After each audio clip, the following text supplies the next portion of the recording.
nosso Falando Nisso de hoje, nesse canal YouTube, com uma pergunta delicada, enviada por Anônimo. Christian, poderia falar sobre impotência sexual? Tenho feito terapia há alguns meses, porém, como alguém que vem de fora da ciência e da psicanálise, não sei julgar se meu tratamento está sendo tão efetivo assim. Tenho 20 anos e já há algum tempo venho sofrendo com isso. Creio que a abordagem do tema seja extremamente pertinente para muitos. Obrigado. É verdade. É um sintoma muito comum, muito presente assim, na clínica cotidiana, que gera muita preocupação, muito embaraço do ponto de vista do sujeito, né?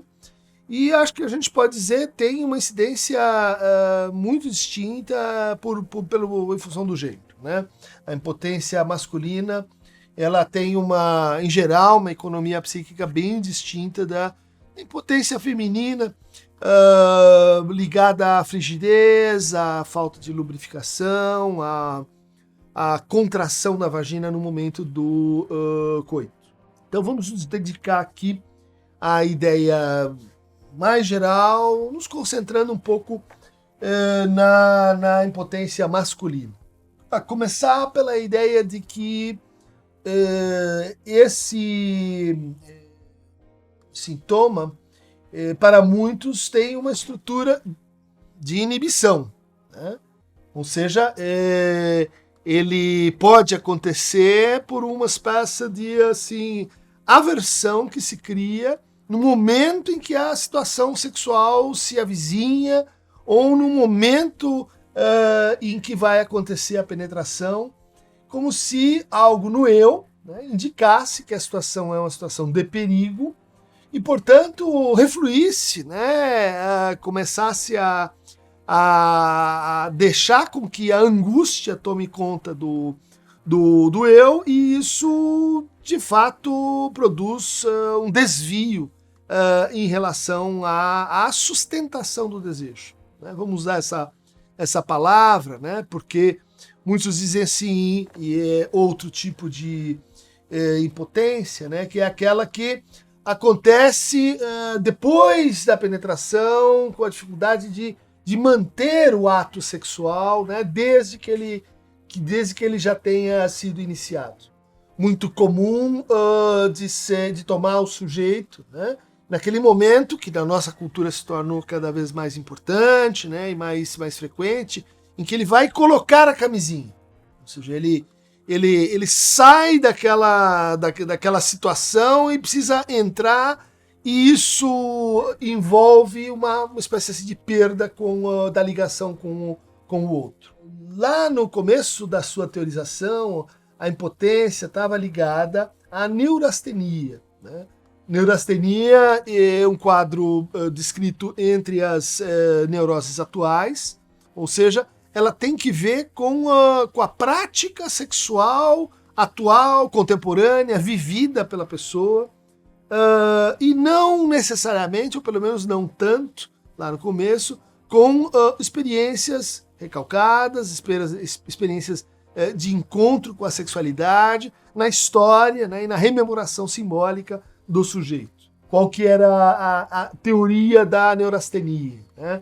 A possibilidade de manter o estado de pré-excitação, né? Ou seja, em que a libido ela é convocada, ela vai investindo aquele objeto, mas ela não se sustenta na fantasia do sujeito. É como se a fantasia começasse a levantar traços de angústia que fazem com que o eu entre na situação. Um barulho, um cheiro, um ângulo de visão, algo que esteja assim errado na paisagem, né, na cama. Qualquer pequeno detalhe pode funcionar como esse signo desencadeante, né, da chamada de atenção, né? Atenção é uma função do eu, e, portanto, desligamento da situação de fantasia.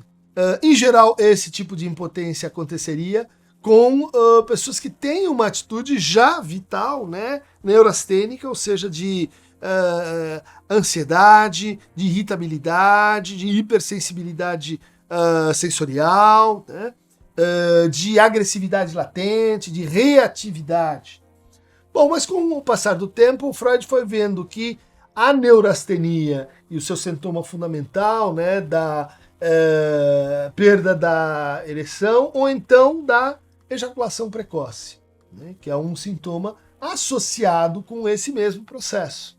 Ou seja, aumento da excitação, ele se dá de uma forma tão intensa que ele não pode ser sustentado naquele patamar, é como se houvesse um desencontro entre as exigências egóicas e as exigências da fantasia, de tal maneira que a descarga acontece e o sujeito não consegue se inibir, né, no processo de sustentação da ereção durante a penetração.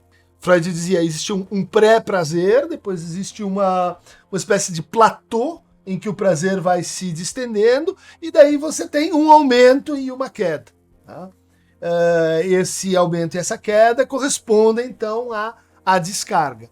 A extensão da relação sexual depende, portanto, desse tempo de sustentação da fantasia. Um motivo para que a fantasia não trabalhe a favor do encontro sexual é que ela se vincula, em alguma medida, com a castração. O Freud dizia, para os homens é muito comum que o encontro com uma mulher seja, assim, assemelhado ao encontro com uma castração. Né? Tanto que uma das 3 figuras que ele tematiza, né, sobre a mulher é a Górgona, né? Aquela mulher da mitologia grega, tem os cabelos com cobras, né? Vocês olham, um falo, né? E que congela aquele que contempla o seu rosto imediatamente, transformando aquela pessoa numa estátua de pedra. Esse congelamento, essa paralisação é uma metáfora que a gente pode transpor para a perda, né, da ereção, representada aí pelo seu contrário, né? Em vez do amolecimento, o enrijecimento. Muitos homens temem a penetração porque isso os colocaria em contato com a fonte da castração, com aquela mulher que poderia ser assim o agente da castração. Mas isso é inconsciente. É um medo que aparece na hora, é um medo que toma a pessoa e é um pouco assim inexplicável. Tá? Ela tipicamente tem assim vontade de se evadir, ela tem vontade de sair da situação e ela não sabe explicar por que acontece esse medo. Então daí não é um sinal anódino, não é uma irritação que acontece, não é uma desconcentração, mas é vamos dizer assim, uma angústia ligada à imagem, né, da mulher como agente da castração. Uma outra possibilidade, escrita num texto chamado Mais Geral Degradação da Vida Amorosa, é aquela impotência que vai vindo com o tempo. Né? Então, no começo, as relações sexuais elas funcionam bem, mas à medida que a pessoa se torna mais familiar, à medida que o casal ganha intimidade, à medida que eles vão, vamos dizer assim, se entendendo mais, vem a impotência. Isso muitas vezes está ligado ao fato de que uma mulher estranha ela pode acolher melhor fantasias que dão suporte para a ereção. Ao passo que uma mulher que se torna conhecida e, portanto, mais amada, essa é a expressão do Freud, pode se misturar, né, com aquela corrente terna, com aquela corrente materna, que precisa ser apartada, precisa ser recalcada para que o sujeito encontre, então, possibilidade de investir aquele objeto e desejar aquele objeto. Então é mais ou menos assim, é uma impotência que vem pela maternização, né, da mulher na relação e, portanto, o sujeito precisa desse efeito de estranhamento, desse efeito de distância para conseguir desejar uma mulher. Mais comumente, esse quadro, né, ele é descrito mais ou menos assim: são aquelas pessoas que não conseguem desejar aqueles que amam ou que não conseguem amar aqueles que desejam. Né? Acontece uma separação entre amor e desejo. Bom, essa separação, vamos voltar no tempo, né? Ela teve que acontecer num determinado momento, momento edipiano, em que você ama e deseja aquela pessoa e precisa recalcar a parte desejante e manter a parte amorosa, que é o que a gente faz com nossos pais. Né? A gente esquece que fomos o brinquedo erótico deles um dia e nutre por eles sentimentos amorosos, mas em geral, né, não perceptivelmente, recalcamos os sentimentos sensuais. Bom, o que precisa acontecer quando a gente então começa a namorar, escolhe um parceiro ou uma parceira? Voltar a unir isso que um dia ficou separado. Né? Voltar a unir o amor com o desejo. Isso, para alguns, é mais fácil, né? Se você mantiver uma distância com os signos daquela pessoa que gera ternura. Ou seja, os signos de familiaridade. Então aí a gente entende por que, à medida que vai se tornando mais familiar, o desejo vai desaparecendo também, porque vão virando como se fossem irmãos. E ali, na irmandade, né, o desejo desaparece.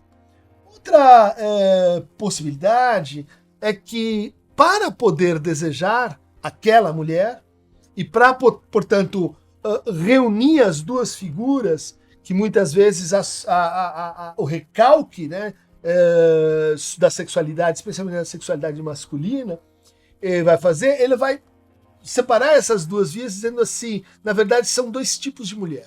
São as mulheres que são feitas para casar, que são assim a futura mãe dos meus filhos, que é assim uma espécie de Virgem Maria, para usar a mitologia cristã, né? Que deu à luz, mas sem manter um intercurso sexual. E do outro lado vai se formando aquela mulher que precisa ser rebaixada, que precisa ser muitas vezes moralmente diminuída para poder ser desejada. Né? E daí, às vezes se formam pares. Né? Então tem aquela que é a mãe dos meus filhos, com quem eu divido a casa, eu me dou muito bem, mas na cama não acontece, impotência. Daí o sujeito diz, puxa, por que será que isso está acontecendo? Sou eu ou ela? Daí ele procura uma prostituta, ele procura uma amante. Daí com a amante ele funciona. Daí ele diz, então a causa disso é ela, é a minha esposa. E muitas vezes vai compondo isso numa montagem, numa equação duradoura, mas sem perceber que no fundo quem está produzindo essa divisão ela funciona em favor do seu recalcamento.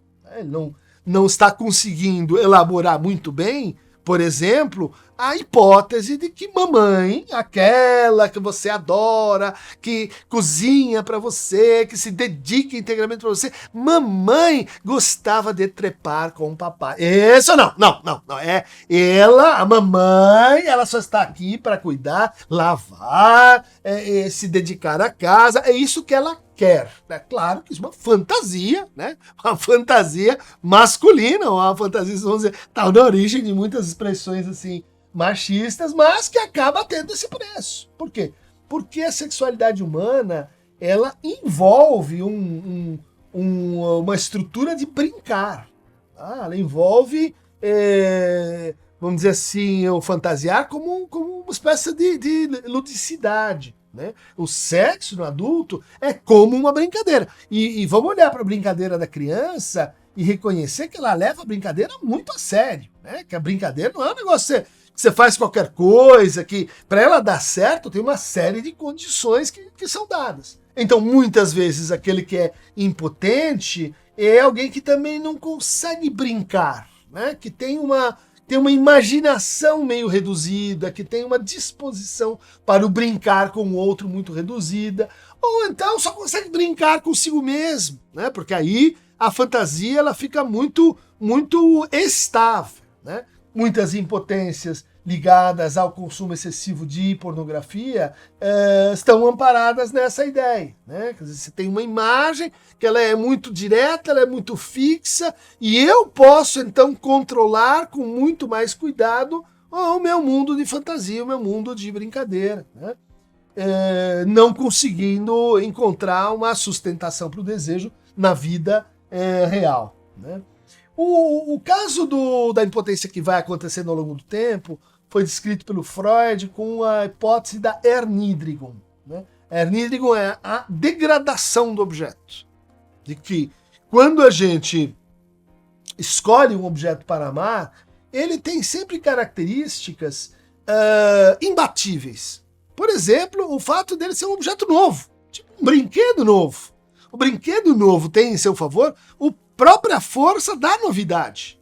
Mas daí você começa a brincar com o brinquedo e aquele brinquedo vai se exaurindo se você não reinventar, né, novas extensões de brincadeira, que seriam extensões de fantasia, muito importantes para, né, o longo alcance da sexualidade, e que no casamento tradicional, diz o Freud, rapidamente então a mulher vai se consolar com os filhos e o marido volta para a mesa de bar com os amigos, né? Então, essa cena, o impotente e seus amigos, a mulher com os seus filhos, é uma cena que a gente ainda encontra hoje bastante na clínica. Então são os amigos que vão juntos ao puteiro, que vão juntos ao bordel, que vão juntos a uma série de situações em que ali junto, né, com aquela turma eu consigo. Por quê?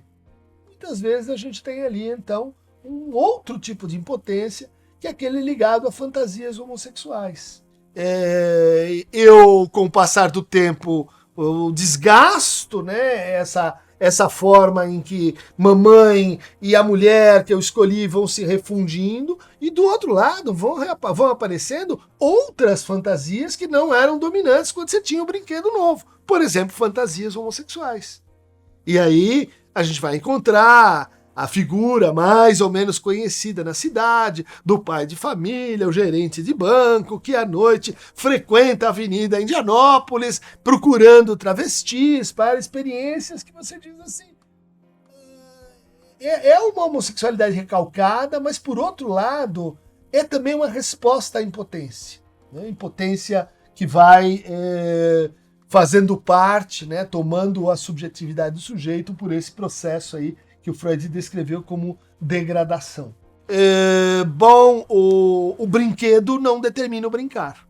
Então, muitas impotências, elas são resolvidas assim, a hora que esse processo começa, eu mudo de mulher. A hora que eu percebo que eu estou diminuindo a minha potência, eu procuro outra, e daí eu compenso isso com esse efeito da novidade, esse efeito do estranhamento. Com o passar do tempo, né, essa estratégia costuma sim piorar ainda mais a vida do sujeito, e o prognóstico não é muito bom para essa solução. Caso diferente, um pouco diferente, vamos dizer, não em todos os casos, a psicanálise não faz generalizações desse tipo, mas é comum que muitos pacientes que sofram com ejaculação precoce não conseguem manter a partilha do brincar com o outro.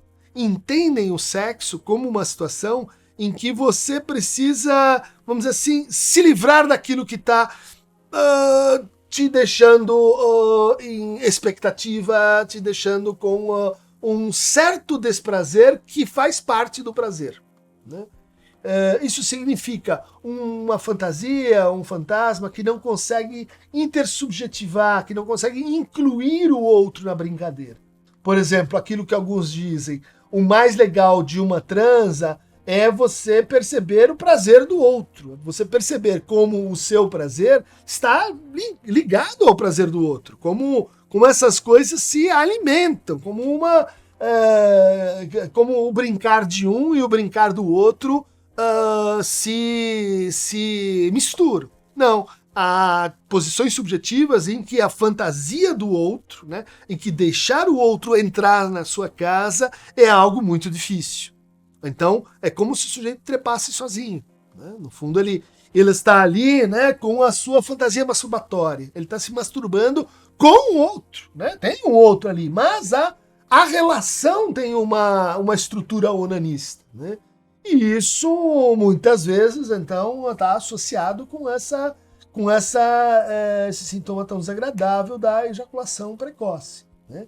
Da sustentação muito abreviada, né? durante o coito. Outra possibilidade, vamos dizer assim, bastante frequente para a aparição da impotência é quando a gente tem assim um evento traumático. E isso tem acontecido muito nas gerações mais jovens. Ou seja, o sexo, como ele se tornou menos comprometido, do ponto de vista assim, da sua conexão com o amor. Né? Muitos homens não conseguem admitir isso, mas eles só conseguem transar se eles estiverem gostando da mulher. Ah, mas então quer dizer que você não é bem homem, porque o homem tem que estar sempre viril, disposto, com falo disponível.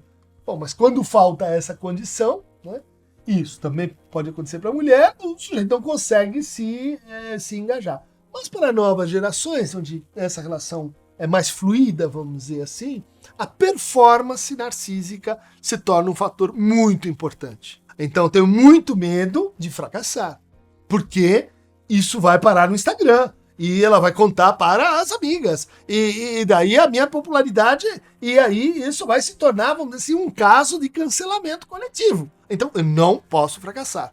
O que acontece? O garoto com 15 anos começa a tomar Viagra, começa a tomar Cialis, começa a tomar medicações preventivas. Por quê? Porque é muito grave se ele é broxa. É muito impactante se ele não corresponde.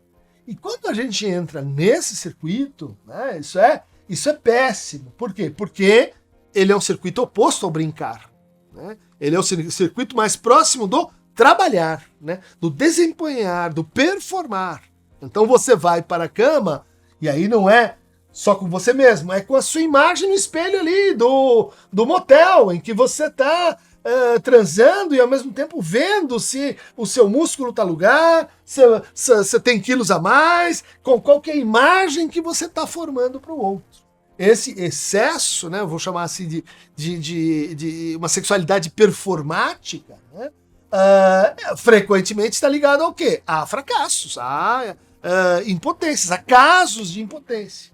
Bom, o sujeito aí desenvolve aquela relação de isso aconteceu uma vez quando eu fui pôr a camisinha, então não posso pôr a camisinha. E aí as coisas vão se misturando, né? Então não pode pôr a camisinha e então fica refém disso, e aí você cria já uma relação intersubjetiva tensa com o seu parceiro, com a sua parceira.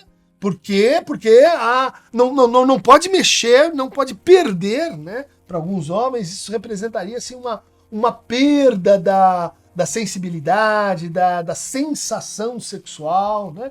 A gente diz, olha, isso é muito relativo, porque o que dá, de fato, a sensibilidade sexual é a sua fantasia. Se a camisinha está atrapalhando a sua fantasia que está errada. Não é a marca da camisinha, gente. E vamos ter isso claro. Inclusive, porque, por exemplo, né, se você não tiver desejo algum por aquela pessoa, o Viagra não vai funcionar também. O Viagra ele é uma espécie de desinibidor, mas sem desejo não funciona. Então, muitos homens estão desavisados disso e entram numa relação sexual como se fosse uma tarefa. Né? Então, aí a preocupação é, será que eu vou broxar? Ou seja, começa a ver aquele pensamento na paralela. Né? Aquele pensamento de o que ela está pensando de mim, ou o que ela vai pensar de mim. E se não der certo? E se acontecer de novo aquela vez? A pessoa lembra daquela vez? O que aconteceu quando isso tomou conta? Você saiu da situação. Você não está mais ali. Você não está mais brincando. Você está se medindo, se comparando, você está fazendo outra coisa. Aí não vai dar certo. Mas pessoas que não conseguem nem perceber que essa comparação, que essa avaliação, que esse esse ideal narcísico, né, que está nos acompanhando aí sempre, ele tomou conta da situação. Né? Então, vejam só, uma coisa é até a boca da cama, como brinca a Colette Soler. Né? Então aí você pode ser narcisista, você pode contar vantagem, você pode ser sedutor, você pode ser assim, alguém que se exibe como um pavão, tanto faz. Essas são as danças e contradanças da nossa época. Né? Mas isso até a beira da cama. Né? A hora que você entra na cama, essa vestimenta, ela tem que ficar para trás, ela tem que sair junto com a roupa que você tira. Bom, tem muitos narcisistas, né? Muitos sujeitos que estão aderidos demasiadamente ao narcisismo, e eles tiram a roupa, mas não tiram a pele narcísica, e, portanto, não estão ali com o outro. Não conseguem sustentar uma relação de presença íntima com o outro, pelos motivos que a gente enumerou aqui, né? O outro, figura da castração, o outro, figura do super-eu, o outro que demanda, né, trabalho, o outro que vai me criticar, o outro materno, o outro, então, que precisa ser rebaixado. Né? Então, às vezes, eu preciso tratar mal a pessoa para o erotismo funcionar. O que é isso? É fantasia maltratada. Né? Fantasia que o sujeito vai, vamos dizer assim, lidando mal, né? Cuidando mal da sua fantasia, desconhecendo, recalcando, até o ponto que ela cobra a sua fatia, ela cobra o seu quinhão e devolve para você um sintoma, seja um sintoma propriamente dito, né, quando você tem uma corrupção, né, um atravessamento da fantasia, seja uma inibição, né, que é quando a fantasia se aproxima e então o ego toma conta da situação. E, em geral, o tratamento psicanalítico da impotência é muito bem sucedido, é um dos sintomas mais assim, não vou dizer facilmente revertidos, mas com um bom trabalho analítico, com as transformações que ele traz consigo do ponto de vista da exploração da fantasia, isso costuma ser assim revertido. Bom, eu espero ter dado aí algumas indicações, né? E uma coisa que a gente insiste não considere que isso é um problema assim moral, né? Não considere que isso é um problema também inteiramente fisiológico, exclusivamente fisiológico. Não é.